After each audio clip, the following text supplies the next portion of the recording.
The gender binary is a myth. It's untrue. There's no evidence you can provide to prove it, and therefore your claims of logic based around the gender binary can't be proven or true, because you haven't proven the initial aspect of your argument. The idea that gender is related exclusively to sex is unprovable, because you can't prove that genitalia determines gender. Chromosomes, again, not only are there not there's more than two pairings of chromosomes, but again, there's no actual proof beyond the statement gender is related to chromosomes, but that's true. So again, using that argument is incorrect. You have no actual proof beyond your own transphobia and your own what you're used to validate your statement of gender being a binary, and thus you have no actual element of logic to deny the existence of non-binary people. Thus, a trans woman is a woman, because you can't define the thing that would make her not a woman as proof, or as true. Thus, non-binary people are completely valid. It's time to put away the elements of the past in regards to gender, and realise we're moving towards a world that is a more normal one. And often you see people saying, oh, well, if they're not a woman, how can they look like one? And not only is that a really bad argument, because there's no real logic there. But more importantly, we live in a gender binary, and because the world accepts those ones, I mean, it's true.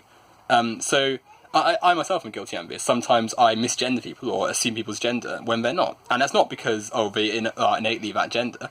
It's because we're used to growing up with male and female, and there's more than just that. And ultimately, we need to move past the gender binary, because, like I said, there's no proof for it. There's no actual element of truth to gender being determined by these things, and thus we have to go forward beyond that, and we have to accept and validate and realise that these people who claim to be non-binary aren't lying, aren't making it up, it's truthful. And consequently, we shouldn't be continually denying their existence. On Twitter, you see these people just going on and on with these, oh, gender is sex, gender is chromosomes, I don't believe in non-binary, and then when you ask them to elaborate beyond that, they can't. And they wouldn't be able to, because there aren't any studies which would back up what they're saying. People link articles saying, oh, these are chromosomes, and there'll be nothing there, and that's S-Man Speaks there for you. But I guess beyond that, other people who have tried to argue against the non-binary line of argument don't have any real substance to their points.